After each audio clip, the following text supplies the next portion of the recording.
ತುಲಾ ರಾಶಿ ವೀಕ್ಷಕರಿಗೆಲ್ಲ ಸ್ವಾಗತ. 2026 ಜುಲೈ ತಿಂಗಳಿನ ತುಲಾ ರಾಶಿಯವರ ಮಾಸ ಫಲಿತಾಂಶಗಳು ಹೇಗಿದೆ ಅಂತ ನೋಡ್ತಾ ಹೋಗೋಣ. ಈ ತಿಂಗಳಿನಲ್ಲಿ ಅಂದ್ರೆ ಜುಲೈ ತಿಂಗಳಿನಲ್ಲಿ ಗ್ರಹ ಸಂಚಾರ ಈ ತರ ಇದೆ. ರಾಹು ಕುಂಭ ರಾಶಿಯಲ್ಲಿ ಸಂಚಾರ, ಶನಿ ಮೀನ ರಾಶಿಯಲ್ಲಿ ಸಂಚಾರ, ಹಾಗೆ ಕೇತು ಸಿಂಹ ರಾಶಿಯಲ್ಲಿ ಸಂಚಾರ, ಗುರು ಕರ್ಕಾಟಕ ರಾಶಿಯಲ್ಲಿ ಸಂಚಾರ, ಇನ್ನು ಶುಕ್ರನು ಕೂಡ ಸಿಂಹ ರಾಶಿಯಲ್ಲಿ ಸಂಚಾರ, ಕುಜ ಈ ತಿಂಗಳು ಪೂರ್ತಿ ಕೂಡ ವೃಷಭ ರಾಶಿಯಲ್ಲಿ ಸಂಚಾರ ಮಾಡ್ತಾ ಇದ್ದಾರೆ. ಇನ್ನು ರವಿ ಜುಲೈ 16ನೇ ತಾರೀಕಿನ ತನಕ ಮಿಥುನ ರಾಶಿಯಲ್ಲಿ ಸಂಚಾರ, ನಂತರ ಅವರು ಕರ್ಕಾಟಕ ರಾಶಿಗೆ ಪ್ರವೇಶವನ್ನು ಮಾಡಿ ಸಂಚಾರವನ್ನು ಪ್ರಾರಂಭ ಮಾಡ್ಕೊಳ್ತಾ ಇದ್ದಾರೆ. ಇನ್ನು ಗುರು ಕರ್ಕಾಟಕ ರಾಶಿಯಲ್ಲಿ ಸಂಚಾರ, ಬುಧ ಜುಲೈ 7ನೇ ತಾರೀಕಿನ ತನಕ ವಕ್ರಿಯಾಗಿ ಕರ್ಕಾಟಕ ರಾಶಿಯಲ್ಲಿ ಸಂಚಾರವನ್ನು ಮಾಡ್ತಾ ಜುಲೈ 7ನೇ ತಾರೀಕು ಹಿಂದ್ಗಡೆ ಮನೆಗೆ ಅಂದ್ರೆ ಮಿಥುನ ರಾಶಿಗೆ ಮತ್ತೆ ಸಂಚಾರವನ್ನು ಪ್ರಾರಂಭ ಮಾಡ್ಕೊಳ್ತಾ ಇದ್ದಾರೆ ವಕ್ರಿಯಾಗಿ. ಜುಲೈ 7ನೇ ತಾರೀಕಿನಿಂದ ಜುಲೈ 24ನೇ ತಾರೀಕಿನ ತನಕ ವಕ್ರಿಯಾಗಿ ಮಿಥುನ ರಾಶಿಯಲ್ಲಿ ಸಂಚಾರವನ್ನು ಮಾಡ್ತಾ ಜುಲೈ 24ನೇ ತಾರೀಕು ಅವರು ವಕ್ರ ತ್ಯಾಗವನ್ನು ಮಾಡ್ತಾ ಇದ್ದಾರೆ. ಇನ್ನು ಶುಕ್ರನು ಕೂಡ ಸಿಂಹ ರಾಶಿಯಲ್ಲಿ ಸಂಚಾರ.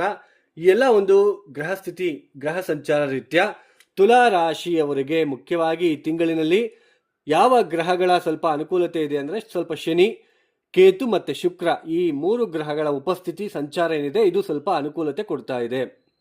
ನೋಡಿ, ಎಲ್ಲರೂ ಕೂಡ ರಾಶಿಯ ಫಲಿತಾಂಶಗಳನ್ನೇ ಅವಲಂಬಿಸಿ ಹೋಗ್ತಾ ಇದ್ದಾರೆ. ಓನ್ಲಿ ರಾಶಿ ಫಲಿತಾಂಶಗಳು ಈ ರಾಶಿಯವರಿಗೆ ಸಾಕಷ್ಟು ಜನಕ್ಕೆ ಗೊತ್ತಿರೋದಿಲ್ಲ. ನಾನು ಅದನ್ನ ಹೇಳೋದಕ್ಕೆ ಪ್ರಯತ್ನ ಮಾಡ್ತಾ ಇದ್ದೇನೆ. ನೋಡಿ, ರಾಶಿ ಅಂದ್ರೆ ನಮ್ಮ ಮನಸ್ಸು. ಲಗ್ನ ತುಂಬಾ ಮುಖ್ಯ. ಲಗ್ನ ಅಂದ್ರೆ ನಮ್ಮ ಟೋಟಲ್ ಶರೀರ. ಆ ಶರೀರದಲ್ಲಿ ಬರ್ತಕ್ಕಂತಹ ಮನಸ್ಸು ಇದೆಯಲ್ಲ ಅದೇ ರಾಶಿ.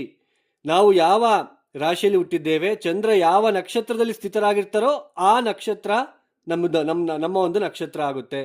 ಈಗ ತುಲಾ ರಾಶಿ ಅಂದ್ರೆ ಸ್ವಾತಿ ನಕ್ಷತ್ರನ, ವಿಶಾಖ ನಕ್ಷತ್ರನ.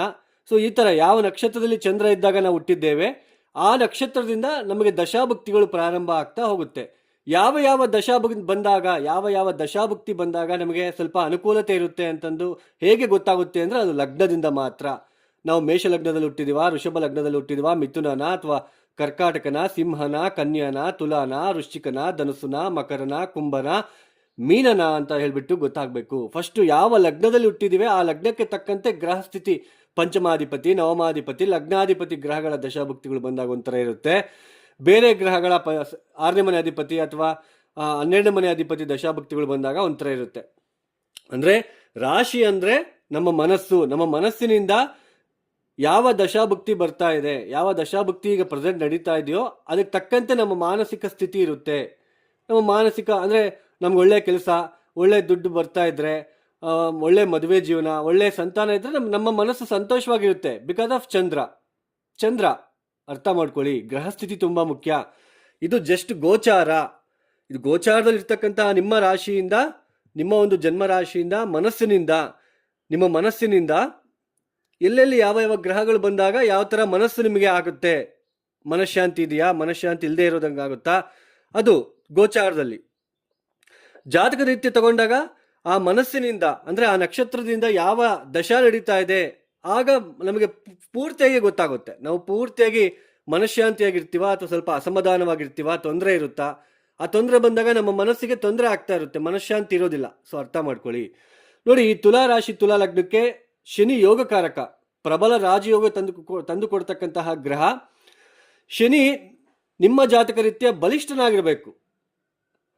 ಅಂದ್ರೆ ನಕ್ಷತ್ರದ ಯಾವ ನಕ್ಷತ್ರದಲ್ಲಿದ್ದಾರೆ, ಎಷ್ಟು ಡಿಗ್ರಿಯಲ್ಲಿದ್ದಾರೆ ಮತ್ತು ಅಷ್ಟಕವರ್ಗ ಬಿಂದುಗಳು ಪಾಯಿಂಟ್ಸ್ ತುಂಬಾ ಮುಖ್ಯ. ಶನಿಯ ಬಲ ಅಥವಾ ಬಲಹೀನತೆ ಅನ್ನೋ ಡಿಸೈಡ್ ಮಾಡ್ತಕ್ಕಂಥದ್ದು ಅಷ್ಟಕವರ್ಗ. ಇದನ್ನು ಯಾರು ನೋಡೋದಿಲ್ಲ. 6ನೇ ಮನೆಯಲ್ಲಿ ಶನಿ ಬಂದ ತಕ್ಷಣ ನಿಮಗೆ ಶತ್ರುನಾಶ, ರೋಗನಾಶ, ಸಾಲಬಾಧೆ ತೀರೋಗ್ಬಿಡುತ್ತೆ ಅಂತ ಹೇಳ್ತಾ ಇರ್ತಾರೆ.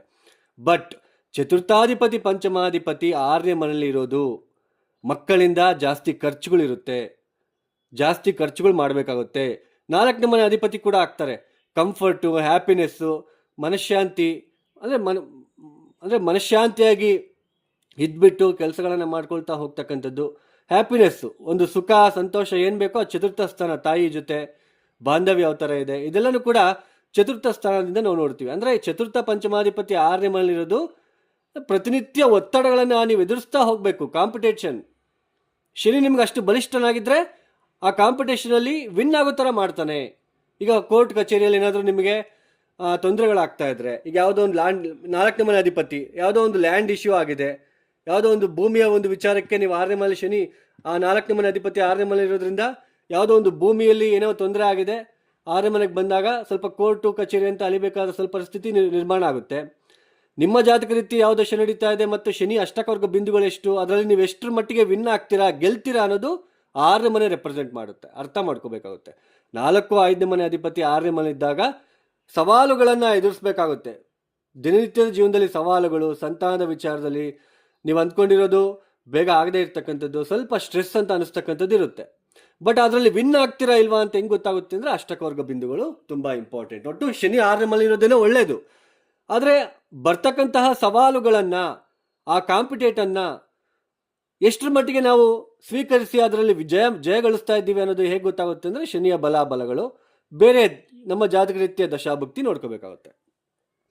ಹಾಗೆಯೇ ಪಂಚಮ ಸ್ಥಾನದಲ್ಲಿ ರಾಹು ಇರೋದು ಸ್ವಲ್ಪ ಸಂತಾನದ ಒಂದು ವಿಚಾರದಲ್ಲಿ ಡಿಲೇಸ್ ಆಗೋದು, ಸಂತಾನದ ವಿಚಾರದಲ್ಲಿ ತೊಂದರೆಗಳು, ಖರ್ಚುಗಳು ಜಾಸ್ತಿ ಅನುಭವಿಸ್ತಕ್ಕಂಥದ್ದು, ಉದರ ಶೂಲೆ ಅಂದರೆ ಹೊಟ್ಟೆ ನೋವು, ಗ್ಯಾಸ್ಟ್ರಿಕ್ ರಿಲೇಟೆಡು ಈ ಥರ ಇರುತ್ತೆ. ಸ್ವಲ್ಪ ಈ 5ನೇ ಮನೆಯಲ್ಲಿ ರಾಹುವಿನಂಥ ಗ್ರಹ ಇದ್ದಾಗ ಜಾಸ್ತಿ ನಾವು ಆಸೆ ಪಡ್ತೀವಿ. ತುಂಬ ಆಸೆ ಪಟ್ಬಿಟ್ಟು ಹಣಕ್ಕೋಸ್ಕರ ಇನ್ವೆಸ್ಟ್ಮೆಂಟ್ ಮಾಡೋದು, ನನಗೆ 1 to 2 ಬೇಕು ದುಡ್ಡು, ಈ ಥರ ಆಸೆ ಕೊಡ್ತಾನೆ. ಆ ಆಸೆ ಮೂಲ ಆಗಬಾರ್ದು, ಆಸೆ ದುಃಖಕ್ಕೆ ಮೂಲ ಆಗಬಾರ್ದು. ಬಟ್ ನಾವು ಸ್ಟ್ರೆಂತ್ ನೋಡ್ಕೋಬೇಕಾಗುತ್ತೆ.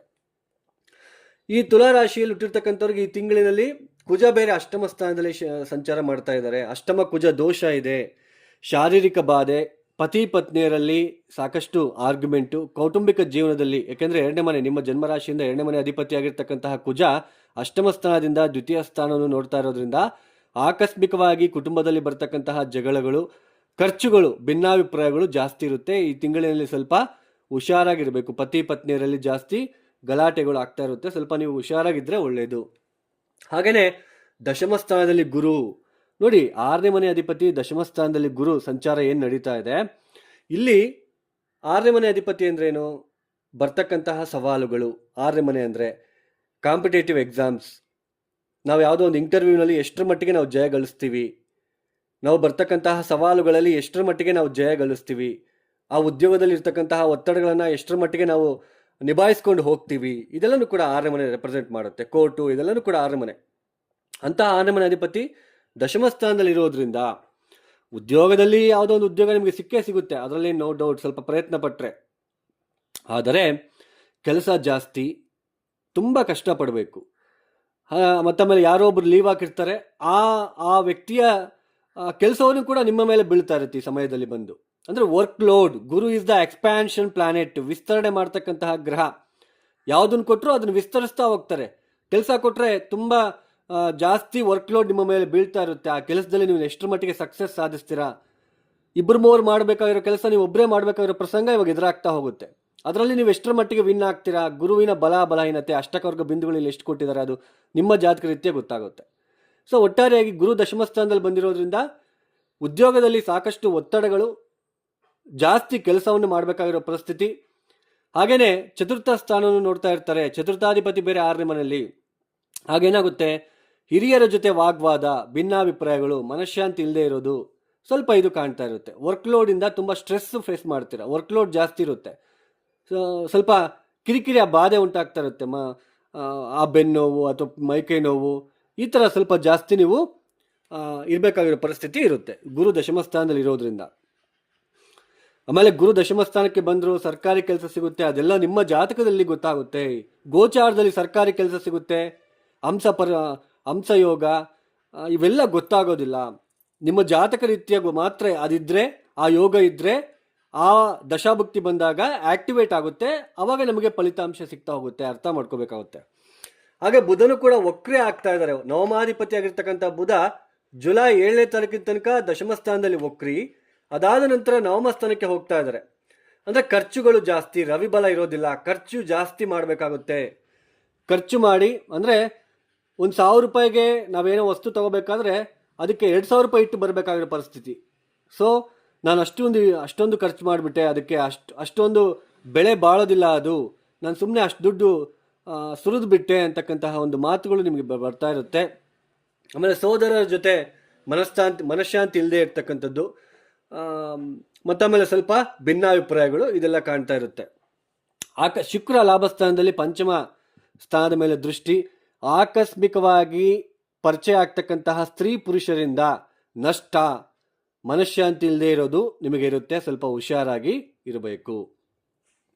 ಹಣಕಾಸಿನ ವಿಚಾರದಲ್ಲಿ ಒಂದು ಮಟ್ಟಕ್ಕೆ ಓಕೆ ಬರ್ತಾ ಇರುತ್ತೆ, ಸ್ವಲ್ಪ ಓಕೆ, ಬಟ್ ದುಡ್ಡು ನಿಲ್ಲೋದಿಲ್ಲ, ಖರ್ಚು ಜಾಸ್ತಿ, ಕೆಲಸ ಮಾಡೋ ಜಾಗದಲ್ಲಿ ಮನಃಶಾಂತಿ ಇರೋದಿಲ್ಲ, ಇಬ್ಬರು ಮೂರು ಮಾಡ್ಬೇಕಾದ್ರೆ ಕೆಲಸ ಮಾಡಬೇಕಾಗುತ್ತೆ, ನೀವು ಒಬ್ಬರೇ ಮಾಡಬೇಕಾಗುತ್ತೆ. ಅಷ್ಟಮ ಕುಜ, ಶಾರೀರಿಕ ಬಾಧೆ, ಕುಟುಂಬದಲ್ಲಿ ಕಲಹಗಳು, ಸ್ವಲ್ಪ ಗಂಡ ಹೆಂಡತಿರಲ್ಲಿ ಭಿನ್ನಾಭಿಪ್ರಾಯಗಳಿರುತ್ತೆ.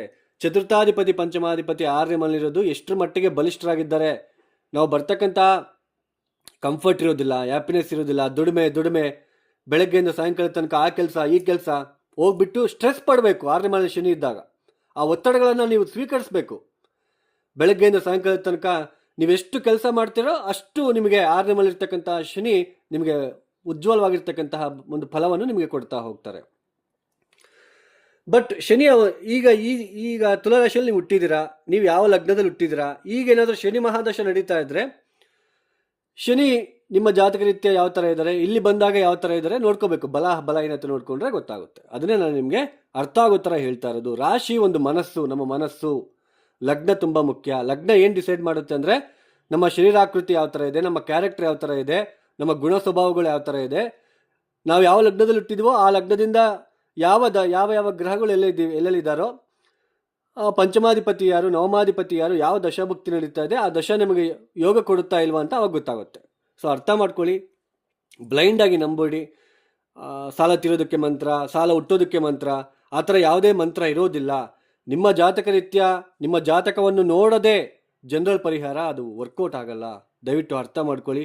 ಯಾವುದೋ ಪರಿಹಾರ ಮಾಡಿಕೊಂಡು ನಾನು ಎಲ್ಲ ಜ್ಯೋತಿಷ್ಯ ಸುಳ್ಳು ಅಂತ ಹೇಳ್ತಾ ಇರ್ತಾರೆ, ಅದನ್ನು ನಂಬಿನೇ ಈ ಥರ ಆಗ್ತಾ ಇರೋದು. ದಯವಿಟ್ಟು ನಿಮ್ಮ ಜಾತಕ ರೀತ್ಯ ಈಗ ನೋಡಿ, ತುಲಾರಾಶಿ ಎರಡನೇ ಮನೆ ಅಧಿಪತಿ ಅಷ್ಟಮ ಸ್ಥಾನಕ್ಕೆ ಕೂತ್ಕೊಂಡಿದ್ದಾರೆ. ಇಲ್ಲಿ ಬಲಹೀನ ಆಗಿದ್ರೆ ಹಣ ಖರ್ಚು ಮಾಡಿಸ್ಬಿಡ್ತಾರೆ. ನೀವು ಯಾವ ಮಂತ್ರ ಹೇಳ್ಕೊಂಡ್ರು ಅಷ್ಟೇ.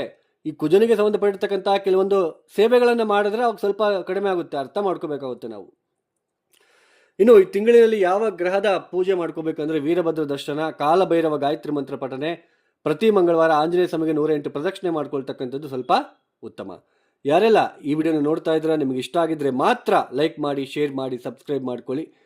ಇನ್ನು ವಿಡಿಯೋ ಮುಕ್ತಾಯ ಮಾಡ್ತಾ ಇದ್ದೇನೆ. ಸರ್ವೇ ಜನೋ ಸುಖಿನೋ ಭವಂತು. ಧನ್ಯವಾದಗಳು. ಜೈ ಶ್ರೀರಾಮ್.